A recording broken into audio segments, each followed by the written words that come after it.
Tukisema KANU mnasema KANU, KANU.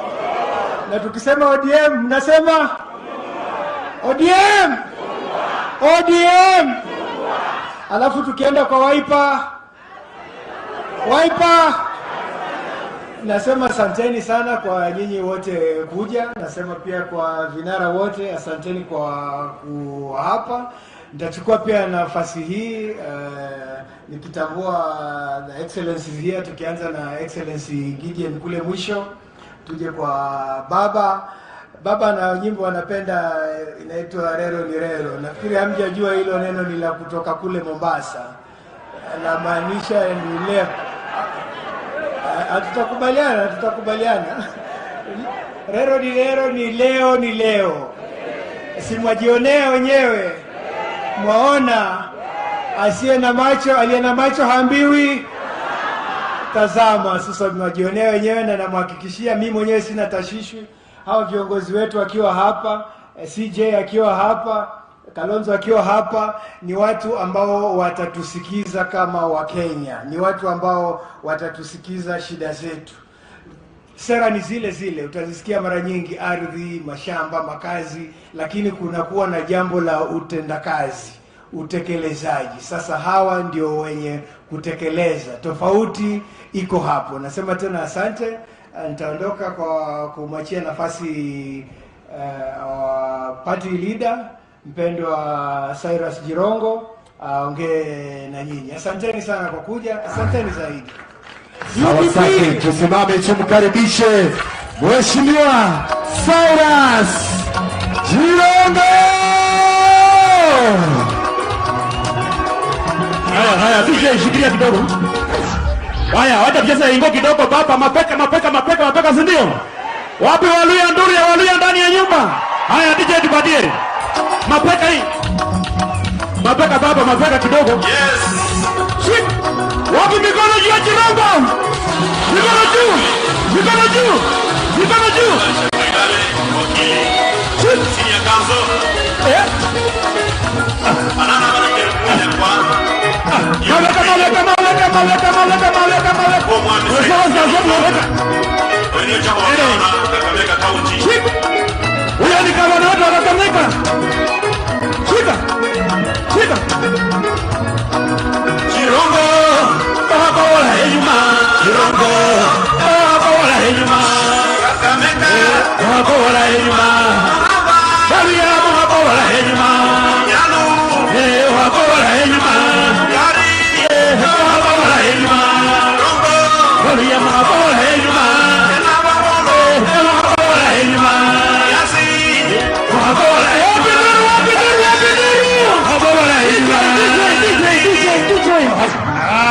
Asante sana. Thank you very much. Asante sana. I think I'll make my remarks. Then I'll invite the OCA principals. And today our chief guest is Honorable Raila Odinga. He's close for us. And then we'll have a prayer and call it a day. First of all, let me take this opportunity to welcome all of you and also thank the delegates for the authority given to me that OCA must move very quickly so that we end up with OCA stroke Azimio as fast as possible. And the feeling is that we are taking too much time. We need to conclude this thing immediately so that the delegates go back home with a message to the people. They are eager to tell our people on the ground who our presidential candidate is, and any further lingering only causes us confusion. And therefore, the sooner this agreement is done, the better. Na walikuwa wamesema hata kama ni leo tumekupa idhini Mheshimiwa Jirongo, weka kidole. Hiyo ndio waliniambia. Therefore, welcome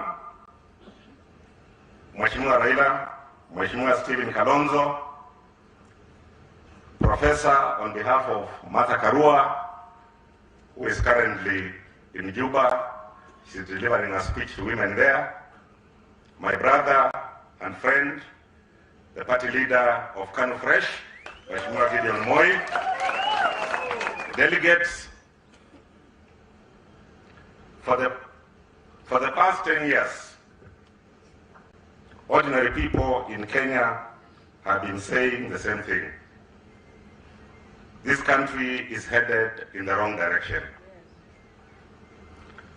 The self-congratulatory power elite in Kenya has, however, had neither space nor time for that sentiment. They have blocked their ears to the anguish of the people and shut their eyes on the suffering of the common mwananchi.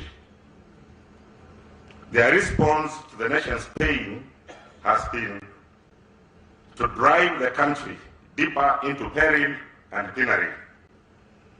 The truth, my friends, is that Kenya is adrift. The vision to turn Kenya into a prosperous middle-income economy with a high standard of living has gone off the rail. We have invented high-sounding phrases that camouflage the reality that the social and political pillars that hold up our nation are shaky. Our education has been devalued, our health system is in the sick bay, agricultural production is dwindling, the economy is on its knees, and our politics is broken. Over the years, public opinion has been unwavering that the high cost of living is strangling our people's dreams and stealing their future. That is because the opportunities for earning an income continue to constrict. We have teachers who are not teaching, doctors who are not treating the sick, businesses that are shutting, farmers unsure whether or not to plow their land, and engineers who have nothing to build. The failure to harness Kenya's huge investment in education and human resource runs the risk of turning the country into a wasteland of talent. Each year, we train thousands of teachers only to push them into internet trading. We train doctors and nurses for long years only to fob them off on other nations for employment. Our graduates are popping beer bottles and mixing cocktails. And the expansion of basic education remains endless when we expect school leavers barely out of their teens to fend for themselves in a jobless economy. The confidence of the nation is being daily crushed as ordinary citizens are pushed to abandon any belief in hard work. Many are taking refuge in the economic superstition of making quick riches, and they in turn are falling prey to predators who create rip-off schemes that fleece them by lending money without regulation or offering gambling opportunities. The large enterprises that would employ the population have collapsed under the weight of greed. Now we are robbing and stealing from the poor through gambling and lending. As the personal wealth of the few balloons, the fortunes of ordinary citizens continue to shrink. Yet our competitors are every day making grandiose pledges to create jobs, provide universal health care, pay social protection, and create opportunity at the lower level of society. all empty promises if unaccompanied by a resource plan. With 8 years to the deadline of delivering on Vision 2030, Kenya's journey towards becoming a just and cohesive society with high quality of life right now seems like a cruel charade. The resources that would fund this social transformation have been diverted to shiny things of little value because they generate rent for the greedy. It is an open secret that many of the infrastructure projects underway, which continue to place a heavy burden on the Kenyan taxpayer in terms of loan repayment, were prioritized to generate commissions for a few rather than to expand economic opportunities for the many. In contrast, the pace of the Lamu Port, South Sudan-Ethiopia Transport Corridor project, planned since 1975 to create alternative cities and economy away from the old colonial rail line and to address historical marginalization of large regions of the country, is no match for the laxity with which the government has impressed infrastructure development that deliver personal benefits for highly connected individuals. The true cost of these policy choices has been to relegate long-term plans and programs with the potential to create a new economy away from the colonial line. Our Constitution grants all citizens the full panoply of socio-economic entitlements, but this remains a pipe dream because of the poverty of imagination that afflicts the country's leadership. Every day, far too many dreams of ordinary citizens are being deferred because of the narrow choices: education for all, the right to health care, the right to work and own property. These rights cannot be delivered if the country is not creating wealth, or worse, if all the wealth produced is paying off debt or other.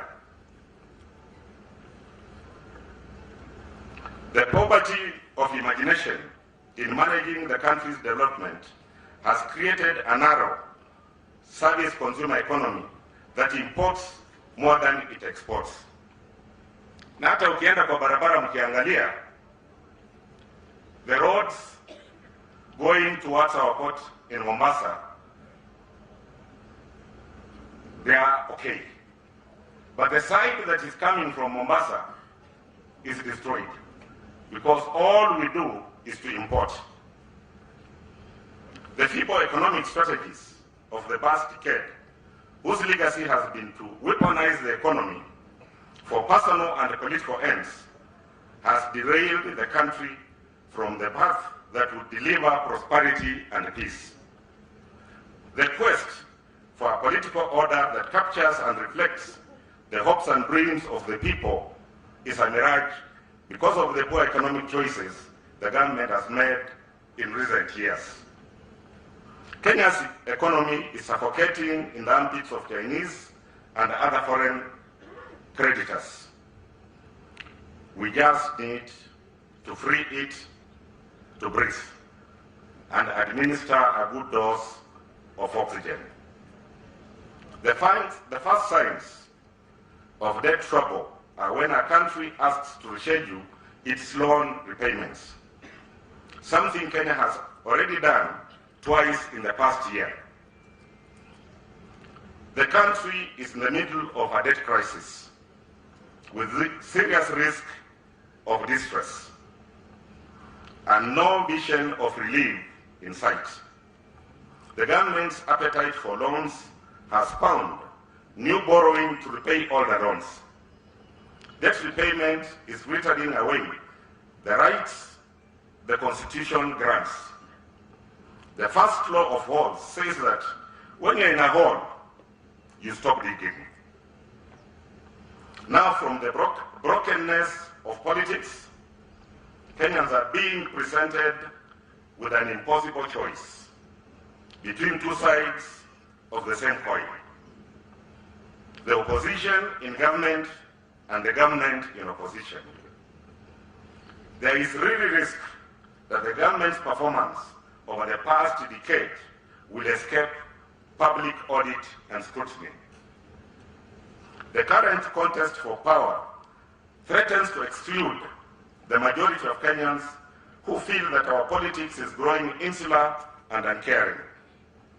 Politicians have stopped addressing the issues that touch people's lives and are instead the bandage of sloganeering and on deep social fractures. The hard truth is that our politics has failed us. Party Jirongo'ism has blinded Parliament to its mandate to speak for the people, and the citizen is defenseless. In the face of the rapacious and narrow private interests, many of those elected to legislative assemblies have become choristers in the orchestra of deceit, bending over backwards to accommodate the whims of the powerful and absconding their role to interrogate the executive's development priorities and proposals.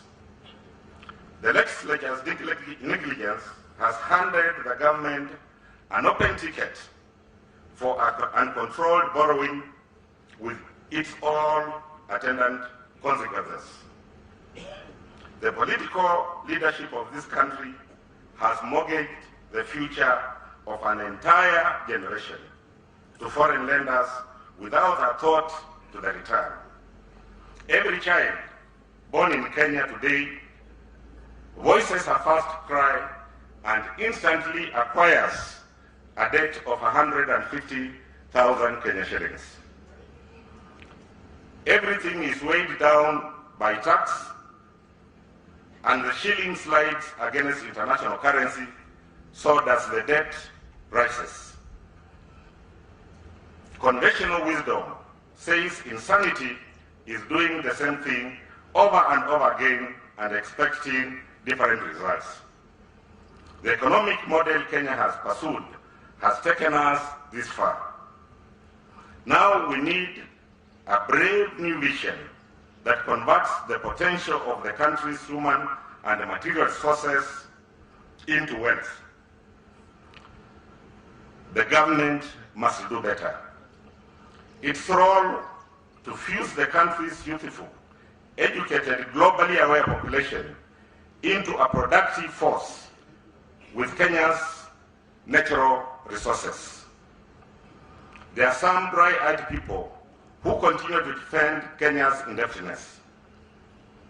On the other hand, complaints by some political parties about the rising public debt are no more than hollow posturing unless they are accompanied by a concrete plan to lift the country out of the hole. The cure for debt is repayment. Dawa ya deni ni kulipa. The United Democratic Party offers the people of Kenya a different option from the constrained choices on the table. We do not come to the conversation about turning Kenya around with the resolve to assign blame. We are convinced that it is possible to turn the corner, build on the achievements of the past decades, and quickly spur the country into the age of prosperity. For over 2 decades, reform of state-owned enterprises, parastatal organizations established with public funding, has been delayed and frustrated by vested interests scheming on how to rob the public of these assets. Many continue to run down and their assets stripped as part of preparation to acquire them on the cheap. We must halt these schemes. The large service providers that regularly pay taxes and dividends are in the minority, and their number continue to dwindle as some, such as the national carrier, Kenya Airways, and the utility Kenya Power and Lighting Company catch the disease that afflicts most government-controlled enterprises: insolvency and loss-making. Instead of these investments earning Kenyans a return, they constitute one of the biggest black holes that have put the country on a debt treadmill. The bleeding must stop. It is time to set these assets and turn them into vehicles for making money for the country. Many times over, it has been argued that the government has no business in the marketplace, except as a regulator and a facilitator. National government must stop postponing the release of its stake in the 275 stake-owned enterprises to the market by ceding its shares to the county governments to be held in trust for the public, while allowing citizens, Kenyans in the diaspora, and other investors to acquire shareholding. Divestiture from state-owned enterprises offers an opportunity not only to raise resources for responsibly retiring debt, but also open up the country to enter productive phase. The United Democratic Party sees its responsibility in this election as supplying the pedigree of leaders who will rescue Kenya from its debt crisis. Kenyans' hope and aspirations are running low on oxygen, but they are not dead. Kenya needs to unplug from the debt circuit and plug into productivity. As a party, we hear you, the citizen, when you say you want to create more wealth in the counties. That is why, staying loyal to the spirit of devolution in the Constitution, we propose to make counties shareholders in nation's wealth.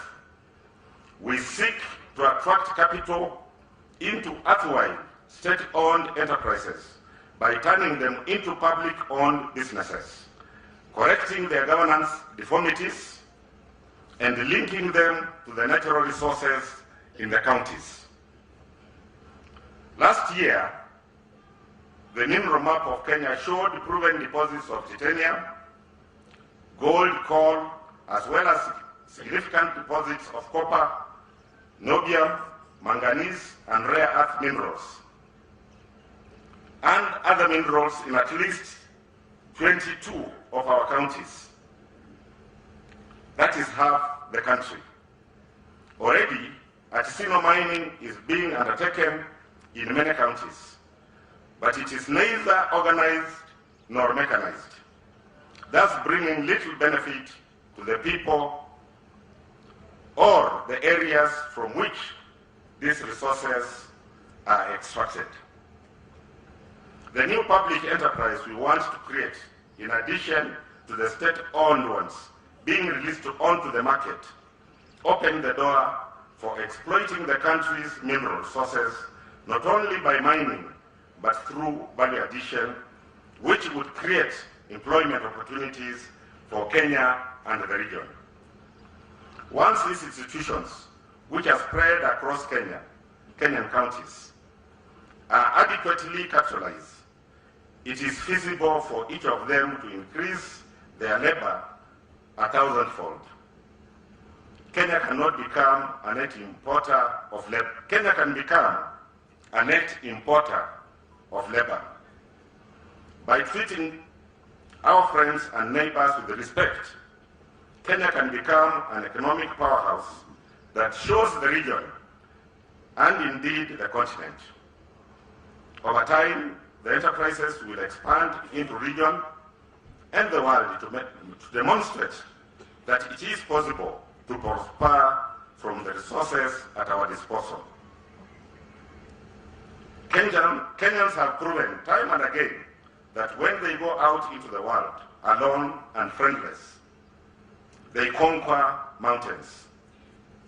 Now we must go out together as a nation to do business with the world. If you want to restore the dignity of Pride Kenya, join us to build a bulwark of leaders who think differently. The United Democratic Party is offering a place for candidates who are not afraid to explore this country's dreams. The vote that will not make a difference is the one that goes for opposition in government or government in opposition, because they are both committed to business as usual. Choosing leaders in the current political formation will be a triumph of hope over experience. Within the coming 165 days, Kenyans can change the direction of the country travels by decisive steps to rescue it from the debt and the poverty trap. Putting Kenya on the right course for the years ahead requires focusing on long-term goals while doing the work necessary to begin recovery. We have a plan and we have the will to see it through. This is our value proposition to the country and to those who are ready to work with us. We seek to turn this election into a conversation about these issues that matter to the people of Kenya. The usual lies and distortions from opposition in government and government in opposition will continue to flow. But if Kenyans band together in sufficient numbers to be heard, we shall constitute the voice that sets the agenda for the next 5 years, 10 years, and the next 100 years. Each time leadership of this country fails to stand up for the truth, the people suffer. Kenya is faced with stark choice. We can build a country fit for its citizens and envy of others by creating opportunities and spurring hope, or we can resign ourselves to the limited options we are being offered by continuity. In this election, we will be seeking to win the people's respect by talking straight and honestly. We are respectfully asking the Kenyan voter to send a strong contingent of United Democratic Party legislators to the county assembly and to parliament nationally to fight for ordinary people,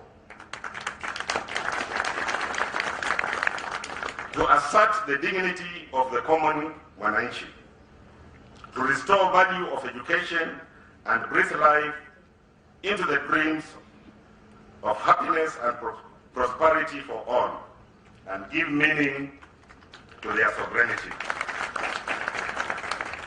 This election provides Kenya with a real choice.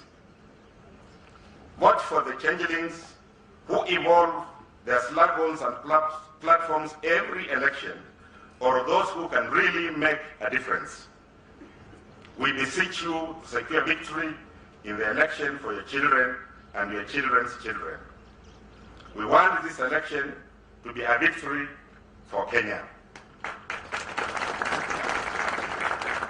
For over 50 years, we have tried business as usual, and we see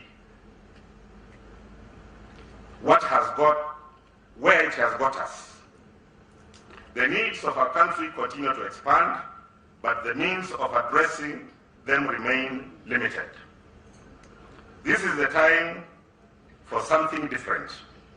It is time to change the direction of the country, not just the people in government. It can appear as if the country is confronted with a choiceless election. We say to you, we can reclaim Kenya. If you want new ideas in Kenya, rather than politics as usual, you know what to do. Do not do the same thing and expect different results. Kenyans whose lot has not improved over the last 10 years, 20 years, 50 years, have no reason to vote for continuation of the status quo. No one should intimidate you into voting out of fear. Vote for the difference between the ideas that will change your life and those that will keep you struggling. Thank you, and God bless you.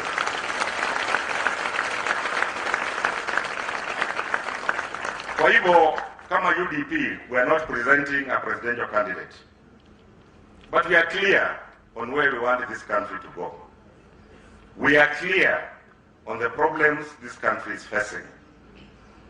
And here with us are 3 presidential candidates.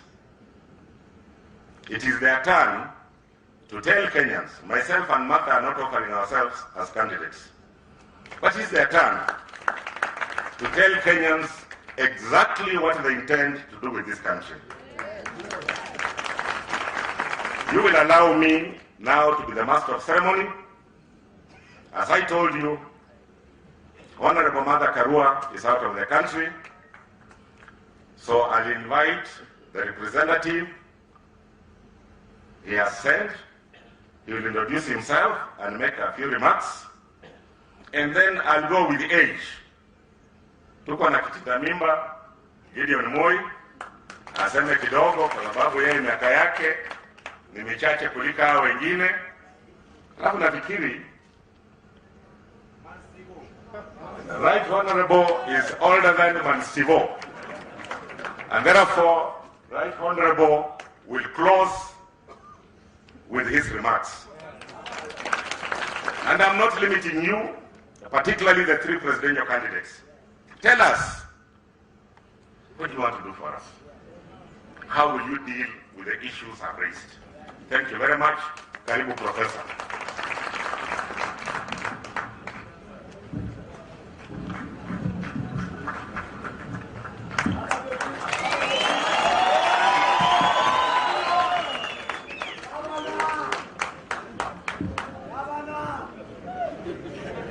Your Excellency, Prime Minister Raila, who is also the leader of ODM Kenya, Your Excellency Kalonzo, former Vice President and the wife of party leader, Your Excellency Gideon Moi, Senator Baringo County, and our host today, the party leader UNDP, Jirongo'S, and the delegates, Amujambo. I come before you. My name is Naitole Getila Naitole. I'm representing the leader of NARC Kenya, Mheshimiwa Martha Karua, who is also the leader of Mount Kenya Unity Forum. So I'm going to deliver a message. That means I'm going to read it. This is message of goodwill to the delegates of the United Democratic Party. I have known Cyrus in Jirongo, party leader of United Democratic Party, UNDP, for over 2 decades as a colleague in the parliament, as a friend and ally. Yes, UNDP, and ally. Cyrus is a man of his word, and I think we can testify to that if you really listen to the speech he has read today. A loyal friend and a person you can rely on.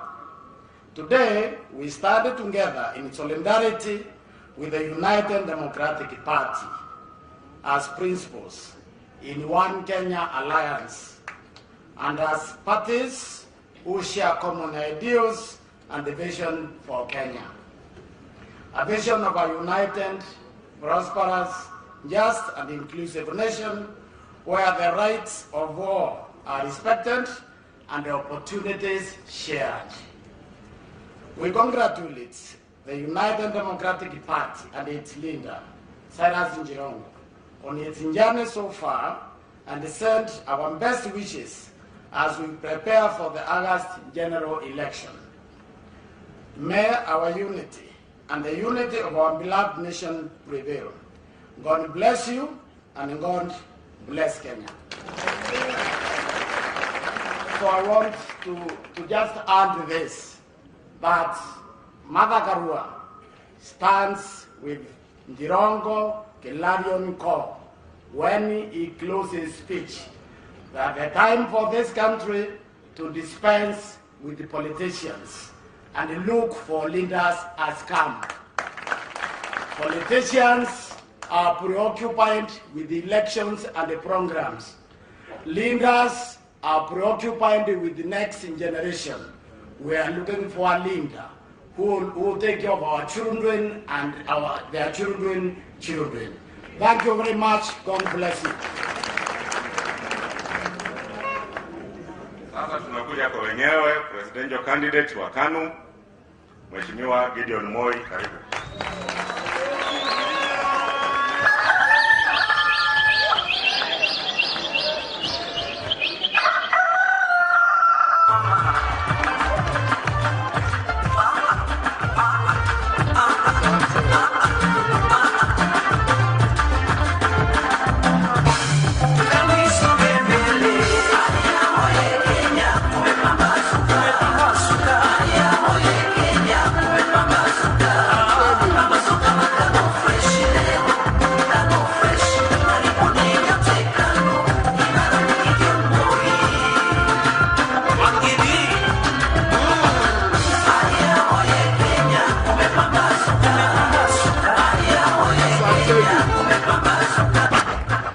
Thank you. Thank you. Asante, asante. Start with our gracious host, Cyrus Jirongo,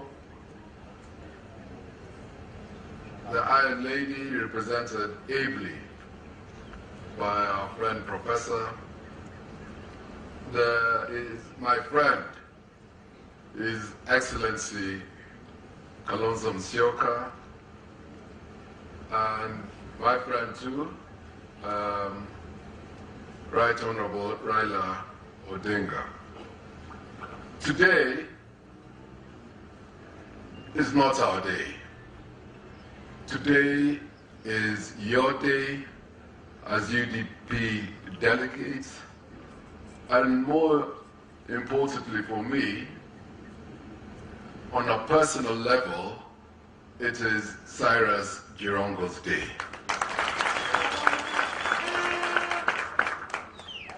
As Abraham Lincoln quipped, we are here today to support our brother Cyrus Jirongo.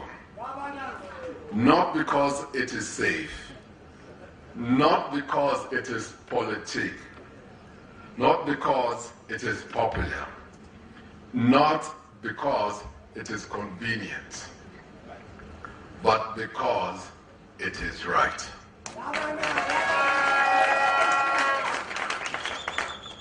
We share deep historical ties with Jirongo. Jirongo na mimi tumetoka mbali sana, na ninasemana tumefanya mengi, lakini unajua mazuri mimi, mabaya alifanya peke yake.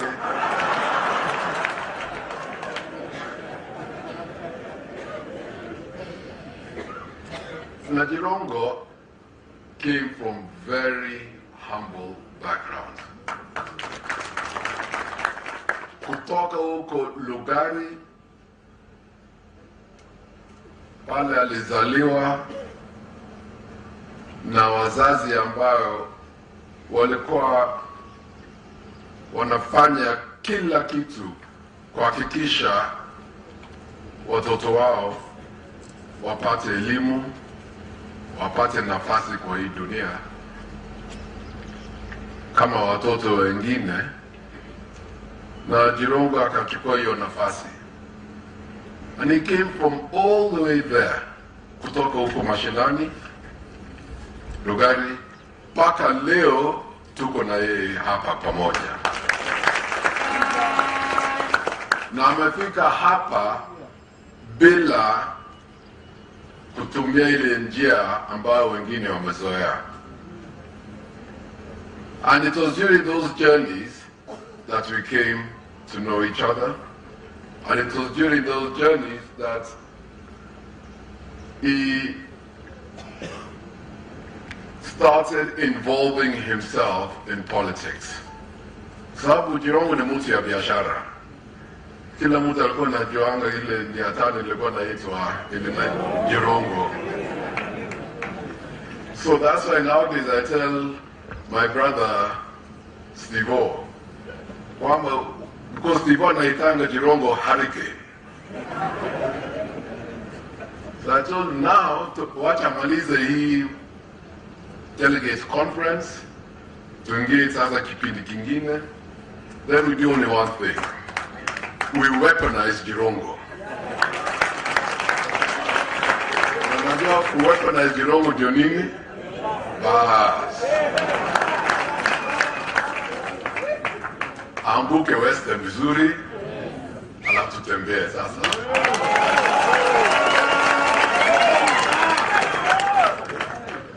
Na lengo letu is one. To transform, to change the lives of our people. Simple as that. Now, and he has said it in his speech. It's no longer business as usual. So, I value Jirongo on a personal level. And I value his political acumen. I value his honesty. I value his hard work. And his commitment to a cause. And I value even where we are now, pale tumekutana na yeye sasa kwa kisiasa, as KANU, as UDP, and as Wiper, and as NARC Kenya. Sisi tuko kwa ile mrengo ya OKA, One Kenya Alliance. So,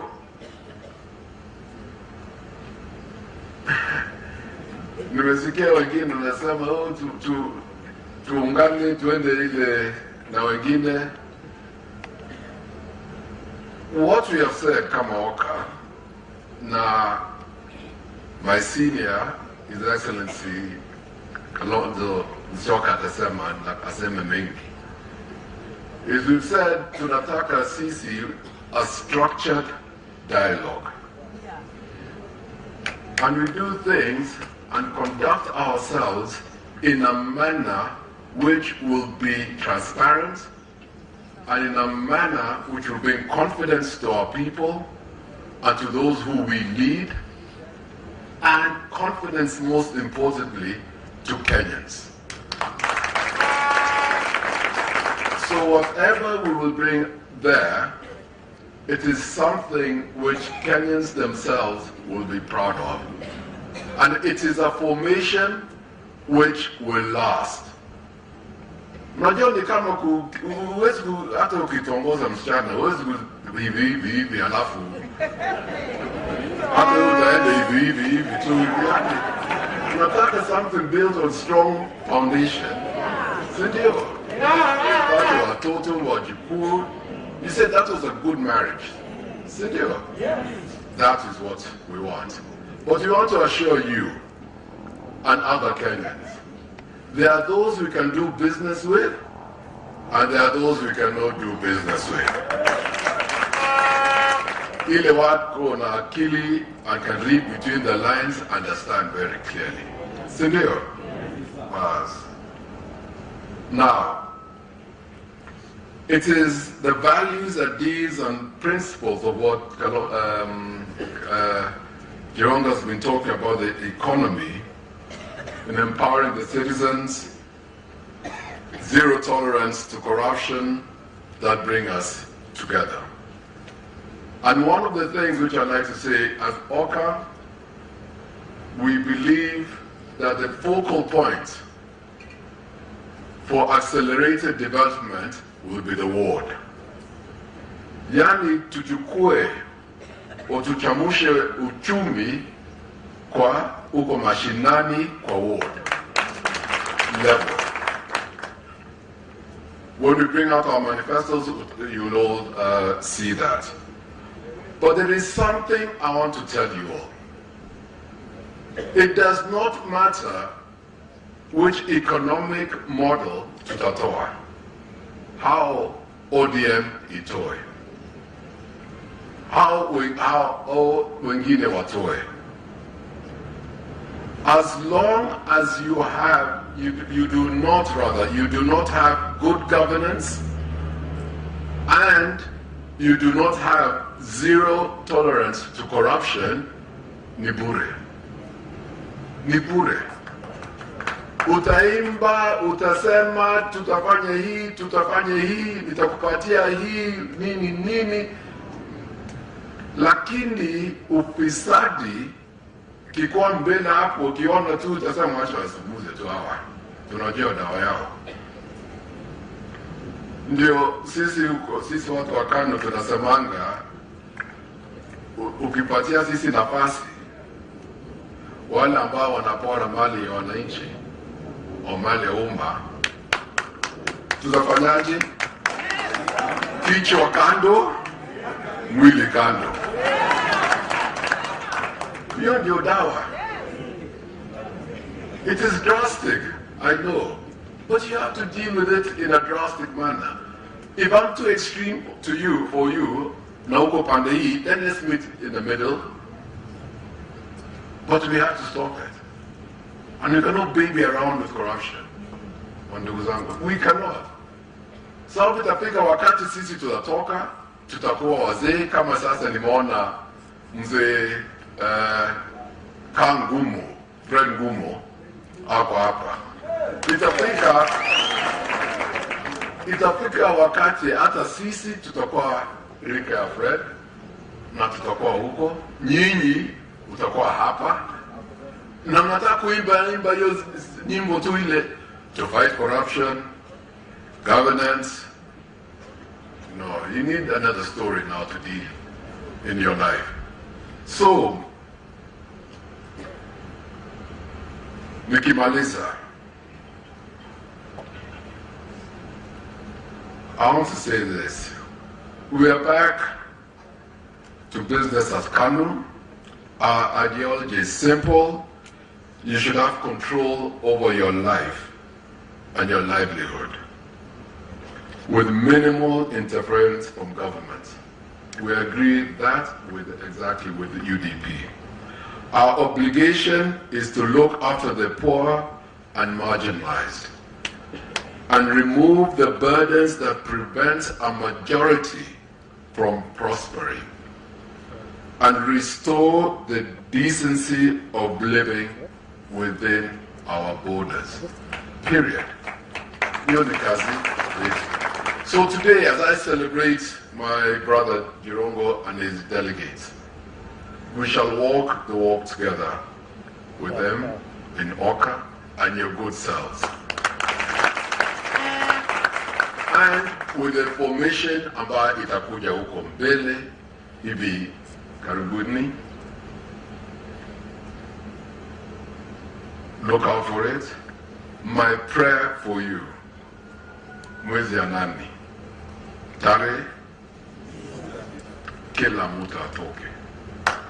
Kila mtu atoke, uhakikishe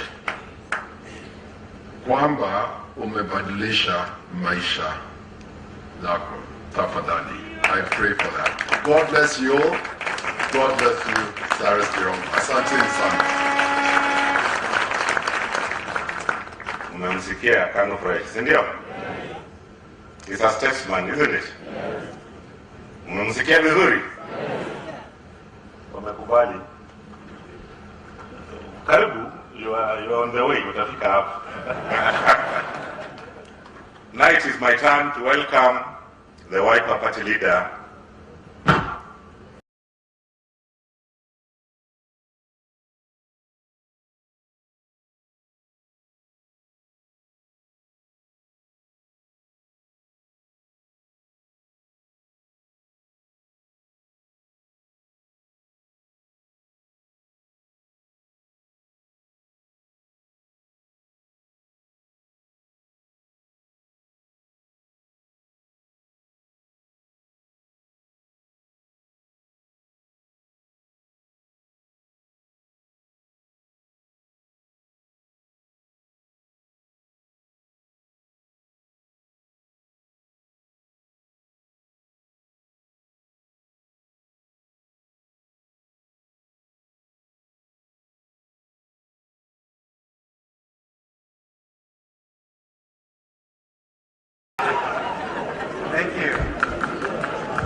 UDP. Gawa yetu, eh? Gawa yetu? Wow, I like that. I just want to associate myself with the comments that have been given by Professor Naituli, representing our sister Mother Karua, and also my brother Gideon Moy. Those wonderful sentiments about our friend Cyrus Jirongo and UDP.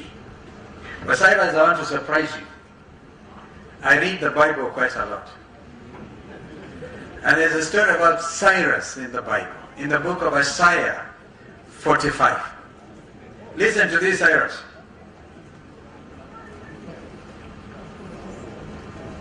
I'm just losing it.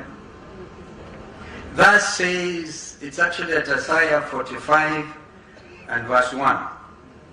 Thus says Jehovah to his anointed, to Cyrus. And I just want to put Cyrus Jirongo. Whose right hand I have holden, to subdue, listen to this, Cyrus, to subdue nations before him, and I will loose the loins of kings, to open the doors before him, and the gates shall not be shut. I will go before thee, and make the rough places smooth, Cyrus. I will break in pieces the doors of brass, and cut in sunder the bars of iron. And I will give thee the treasures of darkness, and hidden riches of secret places, that thou mayest know that it is I, Jehovah, who will call thee by thy name. Cyrus. Cyrus was one of the greatest kings, even before the birth of our Lord Jesus Christ. And let me not preach. I see those characteristics of our brother Cyrus. Gideon said that when they do the right things, they did them together. When they did the wrong things, it was Cyrus. But listen again to the words of, I don't know how many of you have listened to some fantastic poems written over time, one by Rudyard Kipling, whom I like. And it's just a simple if, and ends up being, you'll be great, my son. If you could sit with kings and with royalties, I'm paraphrasing, and yet not lose the common touch. If you could live with people who lose their heads and keep on blaming it on you, losing their heads and blaming it on you, Cyrus, then the writer of that wonderful poem says, you could be a man, my son. Even those things that are done wrong by other people, losing their head and blaming it on Cyrus Jirongo. Today we are here to tell Kenyans, this is the real Cyrus Jirongo, the true liberator of this country. I've listened to your wonderful speech. And you see, in Oka we believe that as one Kenyan lands, we are strong as our constituent parties. Today I want to congratulate the delegates of UDP for making Oka proud. We need to give you a big, big clap. Perhaps up to this point, not many Kenyans would have wanted to run on UDP ticket as MCAs, as governors, as senators. And I see that Cyrus, some people are shouting CJ for governor. I said in Lugari, whatever seat it is that Cyrus Jirongo would want to go for, even if it's for the president, let him have it. I have my reasons for it. For the short time I've known him, I've not as been close to him as Gideon Moy over the years, but I know how many of you remember YK92. Cyrus built some names which today remain ungrateful to him. And if you ever get time with Cyrus Jirongo to tell you the great things they did as YK92. By the way, those days, Nugugidi, I was the National Organizing Secretary of KANU for 12 years. And so we know our country, and we know that great mind. You know, people were dying to associate themselves or have some tea or take a photo op with Cyrus Jirongo. But the man is as simple as he looks. Now, great minds and great revolutionaries do not go shouting. And I see in my brother Cyrus today a revolutionary leader. And whatever it is you are going for, I wish I had a vote wherever you want to run. But I think my vote can also be represented by the loud shouting that we will make, so that people can hear that the time for you change. Because like I say, you cannot keep doing all the things the same way and expect different results. Today the message is simple. Cyrus, I'm not here to campaign. Maybe my brothers Raila and Gideon will want to campaign. Gideon has tried actually. Maybe Raila will try after me. Today I just want to make a simple message. And that is basically one on the economy and on corruption. I will disclose that before coming to this meeting, I had a serious discussion with a serious anti-corruption czar, known not just in this country but the world over. The name is Jirongo'S. About a time, quality time with Jirongo'S this morning, and I was trying to pick his mind. I was trying, John, the time to really change this country for real is now. And I can understand Manigidi's frustration. And you see now as a senior counsel, if I said like him, kichwa pande hii, na miguu ingine na mwili pande hii, I know that there are those who say, but it is an expression of frustration. For how long, Kenyans? Are we going to keep on repeating the same old mistakes? Nobody believes us now when you talk about the fight against corruption. I said it, and I'll repeat, that all those corrupt people, and we know that. In fact, the corrupt have been regrouping, and you can see them as they move across the length and the breadth of this nation. You can see the cartels moving in support of one candidate or another. They are known because they want to protect their interests, because they want to be part of the next government, so they can protect their ill-gotten wealth. We have some very good and very bad news for them. The good news is, out of my discussion with Jirongo'S, we will give you a moratorium of exactly 6 months. Murudishe hizo fedha ambazo mumeibia watu wetu fedha mpaka watoto hawana kazi, watoto wanalala njaa, munawaonga na hizo fedha ambazo mumeiba. 6 months. Hata zingine ziko nje ya Kenya ziregeshwe. After 6 months. The bad news is we will be absolutely ruthless with you, whoever you are. And we will make sure, in accordance with our belief in the principles of the rule of law, make sure that the wheels of justice will turn as fast as they possibly can to catch up with you, so that you will be the example. You cannot, gentlemen and ladies, I think that is Mpuru Ampuri, if I know him. One time he used to say, Gaiwa Kalonzo Rais. He's from Meru. Karibu sana Mheshimiwa Mpuru. So this is my message. And it's not a campaign message. Cyrus, I'm not going to campaign. There will be time. I remember in 2017, we agreed on the joint candidature of Right Honorable Raila Odinga on the 27th of April, 2017. But IEBC have allowed campaigns to start 3-4 years down the line. if there was ever a toothless agency. Because even when they issue edicts against hate speech or calling somebody, did we not hear, my brother Raila, a confession by somebody who said they stole our votes? Yangu na Raila. That's why I keep on saying, tulishinda, tena hatukushinda. Tukashinda mara nyingine, 2013 tulishinda, tena hatukushinda. In 2017 tukashinda, tena hatukushinda. Viparanga vya kompyuta vikatokeza. Mwenye kuiba ametangazwa.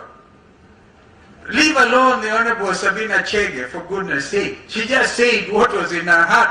So IBC is calling them, calling her now, calling out her name. But IBC, where have you been? Taking the whole nation on a fully fledged campaign mode from 2018. And nobody was able to call out those people.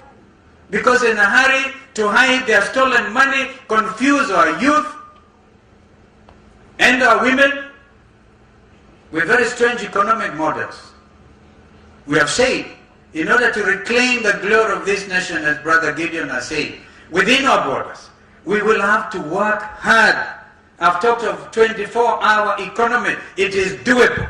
We have said you can work 3 shifts. Whoever said in this country that workers can only be paid at end of the month? The late Daud Kabaka would sing about mshahara mwisho wa mwezi.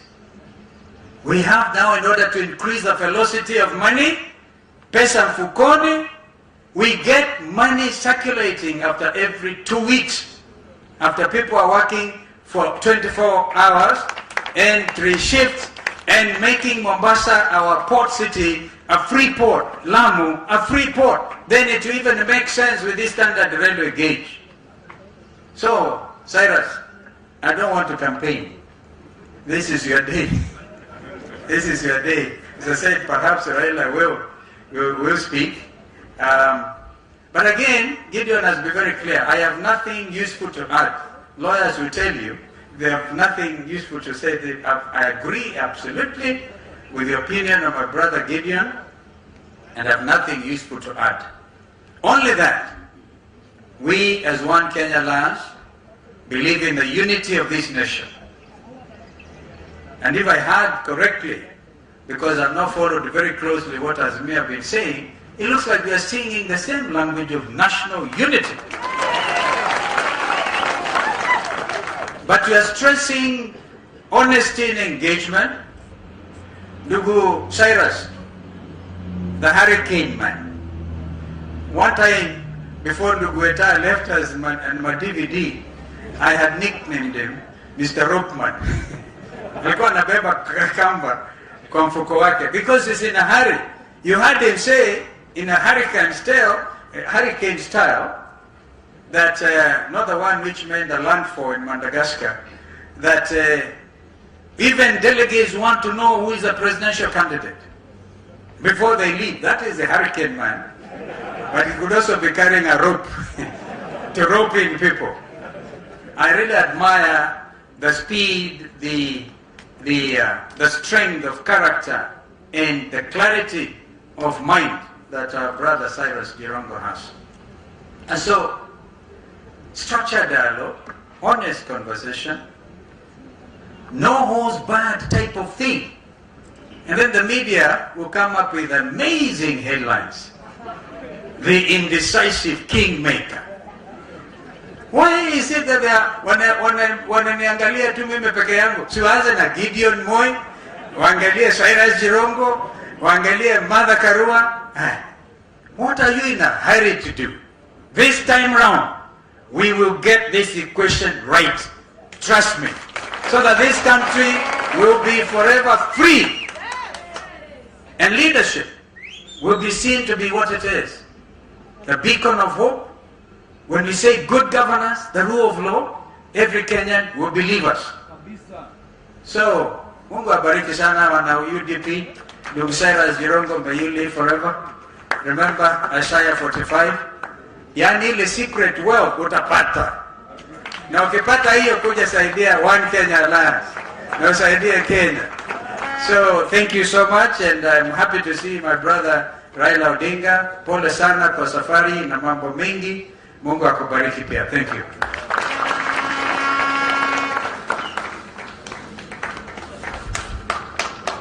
Asante sana. Mmesikia siasa. Anasema mimi I don't want to campaign. Na sasa amemaliza yake siasa. Sasa amecampaign. Ni hiyo anasiasa. I admire Kalonzo, I admire his experience. Season ni vigumu kuwa kwa serikali. Miaka ile Kalonzo amekuwa kwa serikali, and you have no single scandal behind you. Kwa hivyo I believe Steve is a good leader. Na ni mtu ambaye mnaweza fanya kazi na yeye. Amenisomea Isaiah 45, alikram it. Kumbe hata Mungu alinijua. Now is the time to invite Baba. Baba mzee.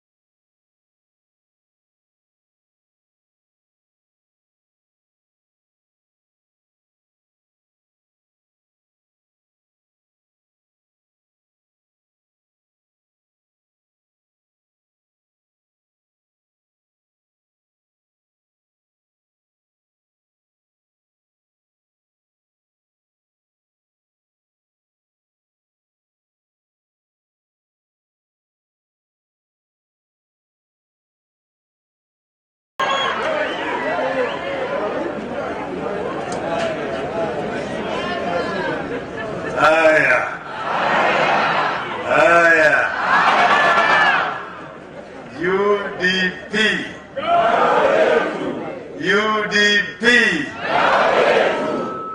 Asanteni sana. Huyu Jirongo alinitafuta jana. Alikuja kwa ofisi yangu, nilikuwa na wageni, and then he ambushed me. And the UDP is having a delegate conference tomorrow, and I want you to be the chief guest. Kisa mimi niko na shughuli mingi kesho. Niko na mkutano ingine around the same time. But he prevailed the way he has always been prevailing from the days of YK92. Akasema mpaka ukuje. Nikamwambia mimi kesho iko tena NDC ya PNU. But he said I must come even for just half an hour. Nimekuja? Yes. Baba amekuja. So now I thought, what do you tell the delegate of UDP? He had told me something about the philosophy, ideology of UDP, and I said, I'll just talk to them as Kenyans. So I'll put some little notes here. It will guide me in what I want to tell you people. And I'm saying that we are honored to join you at your National Delegates Convention as you prepare to hit the road and help change Kenya in the August elections.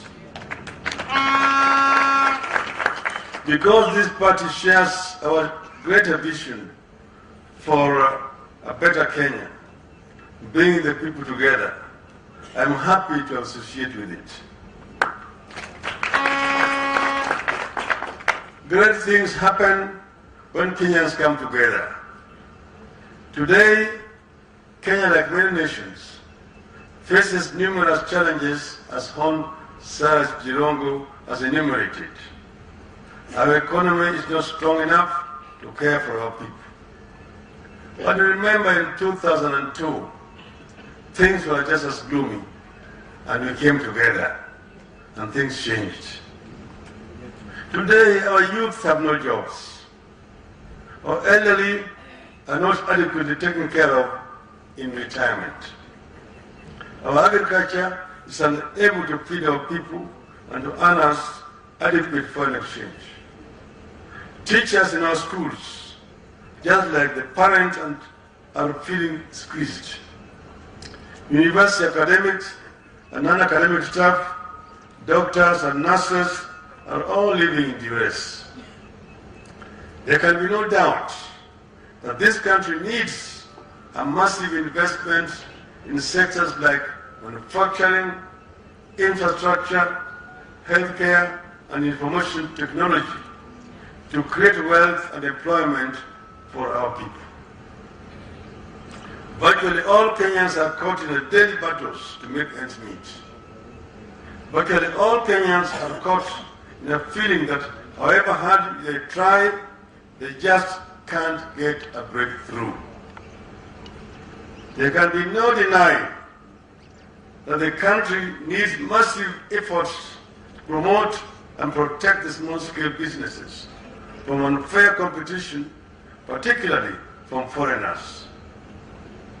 We equally need to address the issue of punitive taxation so that we promote, not punish, investment. We need a fair and transparent tax regime backed by a clean and efficient public service. We need a country with zero tolerance to corruption. A section of our leaders seem to believe that corruption is a right and a privilege that they must enjoy. However, ladies and gentlemen, Wana UDP, these challenges are not insurmountable. They are not a reason for us to give up on our country and sell anger, hopelessness to our people. As I've said before, our country is ripe for a third and final liberation. You remember, the first liberation removed colonialism and brought independence to our country. The second liberation, which was also just as protracted, brought us a new and progressive constitution. Both were achieved through unity and a shared sense of purpose among Kenyans. Great things happen when we come together. The third liberation that we all agree needs to happen must bring tangible economic prosperity to our people with a clear pathway for upward social mobility. Like the first two liberations, the third liberation will require unity of purpose and clarity of direction. That is the vision of Azimio la Umoja.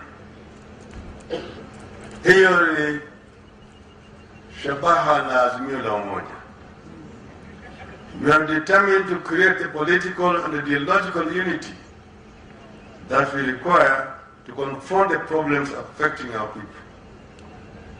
Our plan includes rolling out an all-out war on poverty and unemployment in Kenya, tackling healthcare challenges through more hospitals, more doctors, more well-paid and motivated health workers, and insurance, health insurance.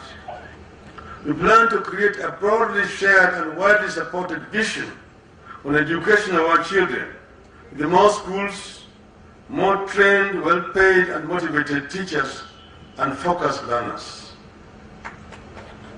We have plans for a broadly shared vision to help each and every Kenyan citizen fulfill their basic hopes for a fair chance of upward social mobility, a full-time job on full-time pay, decent homes, good schools for children with good teachers, and security when faced with sickness or unemployment or old age. We have plans for a fair deal, particularly for our vulnerable citizens like single mothers, widows, the disabled, and the elderly. Let me tell you, ladies and gentlemen, the Messiah came on earth and left over 2,000 years ago. Muslims to 600 later, when Prophet Muhammad came and went. There is no Messiah here in Kenya or anywhere else on earth. No single man or woman can claim to be able to single-handedly fix the many problems facing this nation. We have to do it together. We believe that to address the problems afflicting our people in a sustainable manner, we must meticulously cultivate an inclusive political establishment and use it to pursue our aspirations, confront our nightmares, and denounce our prejudices. I believe the united development